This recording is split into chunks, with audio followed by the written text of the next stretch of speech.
ചില ചോദ്യങ്ങൾ ഞാൻ ചോദിക്കാം. ആ ചോദ്യങ്ങൾക്ക് ഉത്തരം നിങ്ങൾ മനസ്സിൽ കാണുക.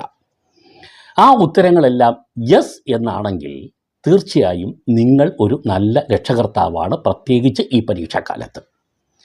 ചോദ്യം നമ്പർ 1.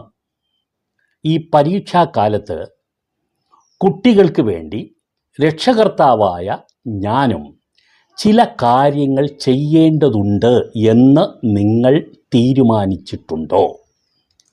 യെസ് എന്നാണ് ഉത്തരമെങ്കിൽ ഓക്കെ, നിങ്ങൾ ഒന്നാമത്തെ ചോദ്യത്തിന് ശരിയായ ഉത്തരമാണ് നൽകിയിരിക്കുന്നത്.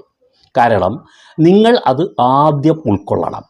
കുട്ടികൾക്ക് പരീക്ഷാക്കാലമാണ്. ആ പരീക്ഷാക്കാലത്ത് ഉത്തരവാദിത്വത്തോടുകൂടി ഞാനും ചില കാര്യങ്ങൾ ചെയ്യേണ്ടതുണ്ട് എന്ന് നിങ്ങൾ ഉൾക്കാഴ്ചയോടുകൂടി ഒരു തീരുമാനമെടുത്തിട്ടുണ്ടെങ്കിൽ നിങ്ങൾ ഒരു നല്ല രക്ഷകർത്താവാണ്.